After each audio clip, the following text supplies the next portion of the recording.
आज मैं आपको सुनाने जा रहा हूँ लोनावला की सबसे डरावनी कहानी। ये कहानी है 3 दोस्तों की जो मज़े के लिए एक ट्रिप पर निकलते हैं, लेकिन उनका वो ट्रिप उनकी ज़िंदगी का सबसे भयानक किस्सा बन जाता है। तो दोस्तों, इस कहानी में डूबने से पहले अगर आपने अब तक हमारे चैनल को सब्सक्राइब नहीं किया है तो प्लीज़ सब्सक्राइब कर लीजिए ताकि अगली खौफनाक कहानी आप तक ज़रूर पहुँचे। तो चलिए बढ़ते हैं कहानी की ओर। ये घटना आज से लगभग 5 साल पुरानी है। मैं मुंबई में रहता हूँ और मेरी ज़िंदगी में घूमना फिरना हमेशा से शौक रहा है। उस समय मेरे 2 सबसे अच्छे दोस्त राहुल और समीर अक्सर मेरे साथ शॉर्ट ट्रिप पर जाया करते थे। जुलाई का महीना था, बारिश का मौसम अपने ज़ोरों पर था। हम तीनों ने सोचा कि इस बार लोनावला चलते हैं, क्योंकि वहाँ बारिश में जो नज़ारे होते हैं वो सच में किसी स्वर्ग से कम नहीं। हमने सुबह मुंबई से ट्रेन पकड़ी। खिड़की से बाहर बारिश की बूंदें और पहाड़ों से गिरते झरने देखकर हमारा जोश और बढ़ गया था। रास्ते में प्लान ये था कि दिन में नॉर्मल घूमना फिरना करेंगे और शाम होते ही एक सुनसान जगह पर घूमने जाएंगे, जो कि लोकल लोगों के हिसाब से बहुत ही सुनसान जगह थी। जब हमने एक लोकल दुकानदार से उस जगह के बारे में पूछा तो उसने हमें रोकते हुए कहा, भाई दिन में जाओगे तो सही है, लेकिन रात ढलने के बाद वहाँ मत जाना, कई लोग रास्ता भटक जाते हैं।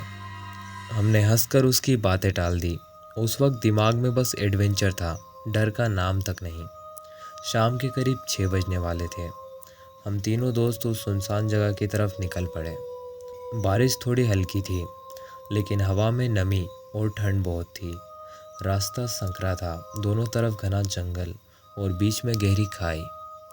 धीरे धीरे अंधेरा बढ़ने लगा। मोबाइल का नेटवर्क पहले ही गायब हो चुका था। हमारे पास सिर्फ 2 टॉर्च थी और बैकअप में कुछ खाने पीने का सामान। लगभग आधे घंटे के बाद अचानक माहौल बदलने लगा। चारों तरफ घनी धुंध छा गई, इतनी गहरी कि हाथ आगे बढ़ाने पर भी साफ नज़र नहीं आ रहा था। राहुल ने हंसते हुए कहा, भाई ये तो हॉरर मूवी जैसा सीन बन चुका है। लेकिन उसकी हंसी में भी हल्का सा डर छिपा हुआ था। हम आगे बढ़ ही रहे थे कि मुझे लगा जैसे किसी ने बहुत दूर से गाना गाना शुरू किया हो। वो आवाज़ औरत की थी और जैसे जैसे हम कदम बढ़ाते गाने की लाइनें बदल जाती। कोई भी लाइनें दोहराई नहीं जा रही थी।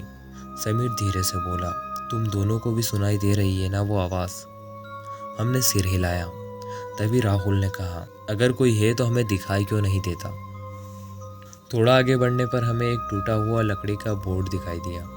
धुंध में थोड़ा बर्ली नजर आ रहा था, पर उस पर लिखा था, सावधान, रात के बाद इस घाटी पर मत आना, यहाँ दुर्घटनाएं आम हैं। उस लाइन को पढ़कर मेरे रोंगटे खड़े हो गए।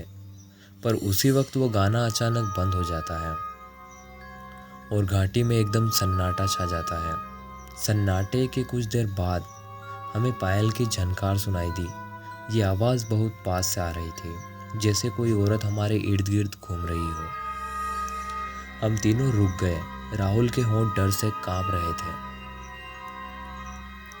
और राहुल कहता है, यार मेरी पीठ पर किसी ने हल्का सा हाथ रखा है। मैंने फौरन टॉर्च उस पर की, लेकिन वहाँ कुछ भी नहीं था।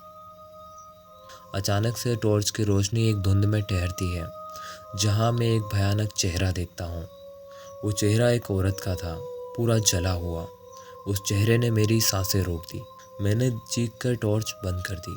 इसके बाद जो हुआ वो हमारी ज़िंदगी का सबसे डरावना अनुभव था।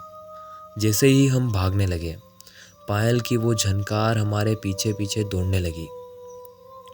हमने महसूस किया कि कोई हमारे बिल्कुल पीछे है, लेकिन हिम्मत नहीं हुई पलटकर देखने की उसे। समीर लड़खड़ा कर गिर पड़ा। मैंने और राहुल ने उसे उठाया। उसी वक्त हमें साफ सुनाई दिया किसी औरत की हंसी, तेज गूंजती हुई, मानो वो हमारा मजाक बना रही हो। हम तीनों बिना रुके भागते रहे।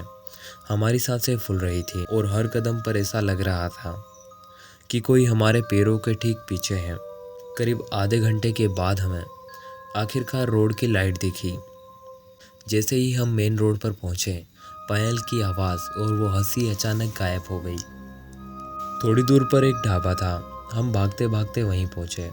ढाबे वाले ने हमारी हालत देखी, भीगे कपड़े, चेहरे पर खून के धब्बे शायद झाड़ियों से लगे थे, और डर से कांपते हुए उसने हमें पानी दिया और पूछा क्या हुआ। हमने सब कुछ बताने की कोशिश की। उसने गहरी सांस ली और कहा, तुम लोग किस्मत वाले हो, कई लोग तो उस गहरी खाई से लौटे भी नहीं हैं। कहते हैं कि कई साल पहले वहाँ एक औरत ने धोखे में आकर आत्महत्या की थी। तब से वह घाटी उसकी है। वो रात में वहाँ किसी को अंदर नहीं जाने देती।